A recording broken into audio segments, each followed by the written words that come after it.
ঢাকার কেরানীগঞ্জ মডেল থানার হযরতপুর ঢালিকান্দি এলাকায় এক যুবকের রহস্যজনক মৃত্যু ঘিরে এলাকায় চরম উত্তেজনা তৈরি হয়েছে। নিহত যুবকের নাম রাজ্জাক শেখ, বয়স ৩০। বুধবার ভোর ৪টার দিকে জয়নক কবিরের বাড়িতে ঘটে এই ঘটনা।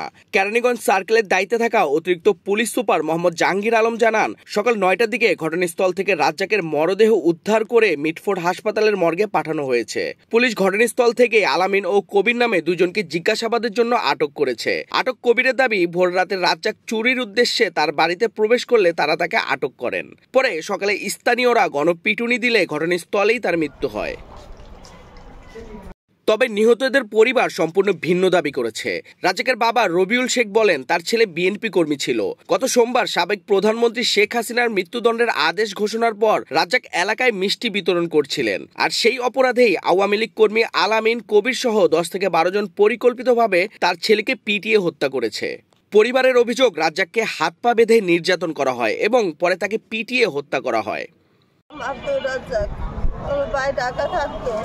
ঢাকা থেকে শুনছে শেখ হাসিনার ফাঁসি হবে, সেই আনন্দে মিষ্টি নিয়ে এসে আমার ভাই বিএনপি করতো।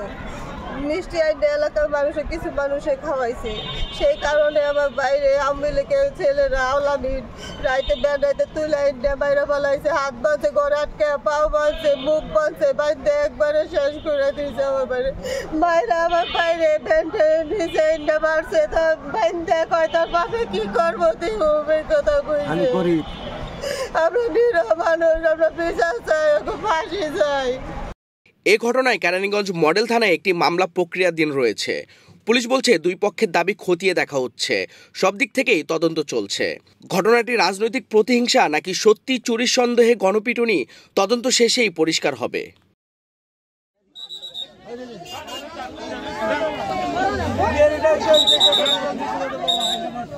আমরা গত 19/2025 খ্রিস্টাব্দে ভোর 4 ঘটিকার সময় কেরানীগঞ্জ মডেল থানাধীন হযরতপুর ইউনিয়নের 7 নম্বর ওয়ার্ডের পশ্চিম ঢালিকান্দি গ্রামের জনৈক কবির মিয়ার বাড়িতে ঘটনাটি ঘটে। ঘটনার পরবর্তীতে আমরা সংবাদ পেলে আমি এবং অফিসার ইনচার্জ কেরানীগঞ্জ মডেল থানা দুজনেই আমরা ঘটনাস্থল পরিদর্শনে যাই এবং সেখানে আমরা ঘটনাস্থলে উপস্থিত ব্যক্তিদের সাথে কথা বলে আমরা প্রাথমিকভাবে 2 ধরনের তথ্য পেয়েছি। যেহেতু এটা তদন্তাধীন বিষয়, আমরা সুতরাং আমাদের যে তথ্যগুলো পেয়েছি আমরা আপনাদের সঙ্গে শেয়ার করতে পারছি না।